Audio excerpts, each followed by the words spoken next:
Dalawa na ang timbog, isa na lang ang natitira. Si Lucy, maabutan pa kaya ng mga operatiba? Maging mga laman ng bawat computer susuyurin at magugulat po ang lahat sa tatampad na ebidensya.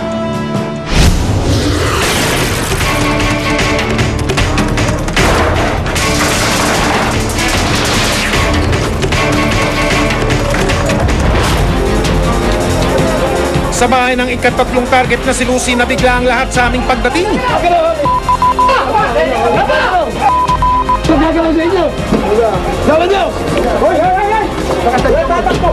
Huling-huli sa akto ang isang babae habang nasa harapan ng computer. Anong ginagawa sir? Anong ginagawa mo? Sir, ito pa ako. Isa pa uling babae ang nahuling pilit pinagkakasya ang sarili sa pinagtaguang kabinet. Nang siya'y lumabas, nalantad sa amin ang isang dalagitang walang damit pang itaas. Inaatasan kami ng korte na mag-search at hanapin yung mga computers na ginagamit sa pag-commit ng ganitong klase ng violation, yung Violation ng Republic Act 9775, ha? May kachat ka? Isang bata ang inabutan namin sa isa pang kwarto. Nagmamadali siyang humiga at tila nagkunwaring tulog. Anak daw ito ni Lucy. Huwag kang matakot. Tiga NBI kami, Computer Crimes Division. Nandito din kasama namin, tiga DSWD. Opo. Hinanap namin si Lucy. Magandang gabi. Eto pala siya at natutulog na raw. Totoo nga yata ang kasabihan, pinakamahirap gisingin ang nagtutulog-tulugan.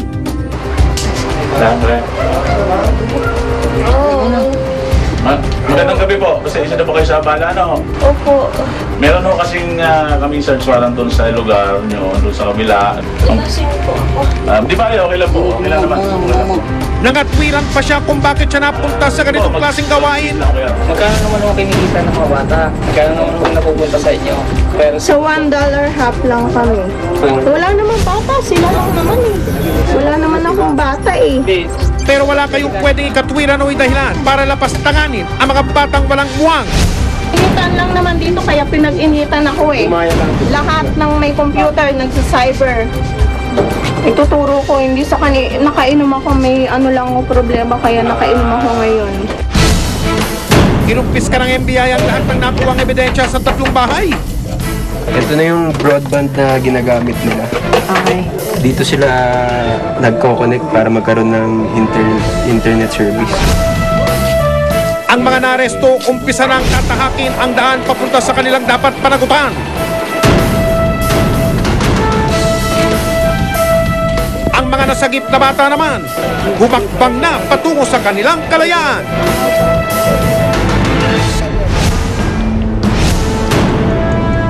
Sa tanggapan ng NBI, nakausap namin ang 12 taong gulang na anak ni Lucy. Siya ang batang nagkunwaring tulog lang kami ay dumating. Nakakakilabot na mga isiniwalat niya sa amin. Kayo bang mag-partner ni Ate? Natawag lang ako Tinatawag ka niya pag pag gusto ng bata. sino may gusto ng bata? Yung customer, Alam ba ng mami mo na nagsa-cyber ka? Pinapayagan ka niya? medyo Kanino napupunta yung kinikita mo? naipon Nino? ng lola ko. Ganito rin ang mapapait na kwentong narinig namin mula sa ibang bata. Tila pinapaniwala silang walang mali sa kanilang ginagawa. Nasaan ang kinikita mo? Sa ate ko po, pang pinanggagastos. Gagastos. Hindi ka binibigyan.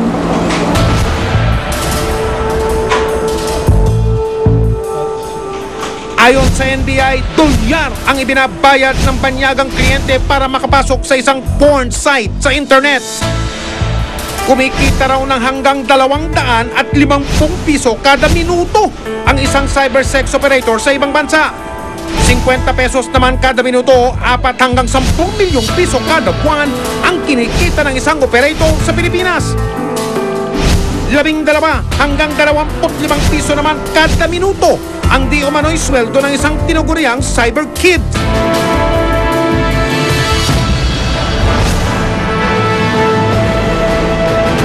Formal ng sinampahan ng kaso si Lucy. Hindi man nahuli si Tracy, damay pa rin siya sa kaso. ang dinidimanda natin dito si... Di ba? Pinalaya naman si Leti dahil sa kakulangan ng ebidensya. Wala tayong nakitang activity, but instead, meron tayong mga nakitang computers at mga storage devices. At dahil meron naman tayong search warrant, obligado tayong kunin yan. Pinayagan naman tayo ng korte na mag-conduct ng forensic examination. Kaya lang, dun sa resulta ng ating forensic examination, nakakita tayo ng mga pornographic materials, at particularly child pornography, na pwede natin gamitin para makapag-file ng kaso. Sa pulungan, sinimulan ng pagbayaran ni Lucy ang kanyang mga ginawa. Umaasa pa rin ang mga kinaukulan na may papasa ang batas na susugpo sa cybercrime. Ang hina ng law enforcement natin. Magaganda yung batas natin kumpara sa mga batas sa ibang bansa. Mayroong mga isinampang bills sa Kongreso para sa purpose na makapag-file ng kaso sa mga ganitong klase ng offenders. Pero ilang ulit na ito ay hindi umabot sa dulo o naging batas, yung cybercrime bill na tinatawag. Makalipas ang 2 buwan,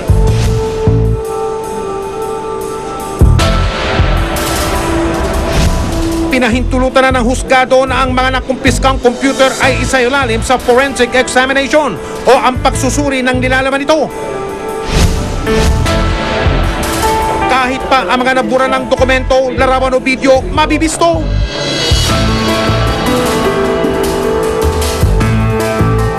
Unang tumambad sa amin ang nilalaman ng computer ni Leti. Sandamakmak ang mga hubad na larawan ng iba't ibang bata.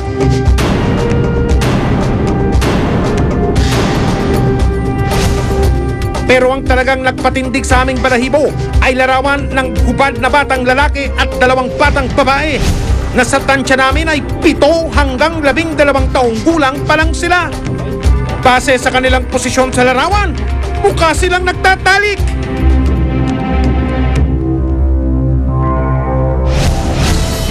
Nabisto rin ang nakakakilabot na sikreto ng computer ni Lucy.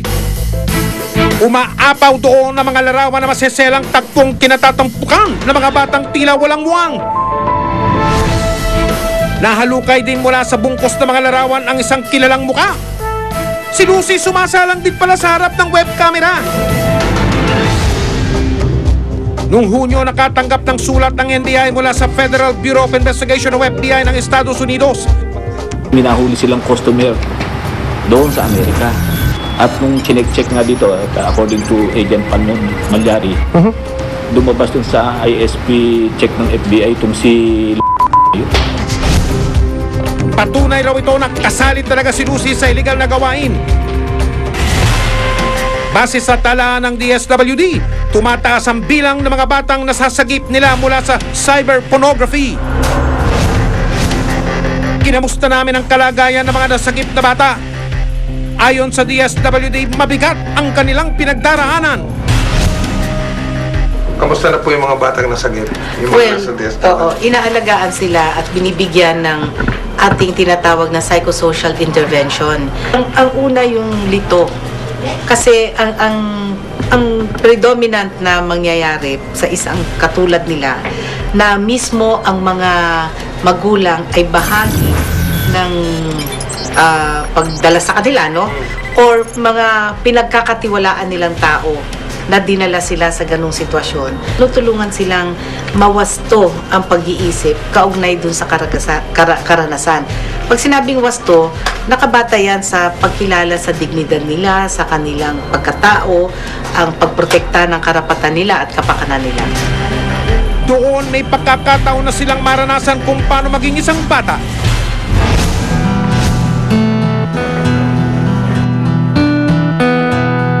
Malaya na silang makapaglalaro.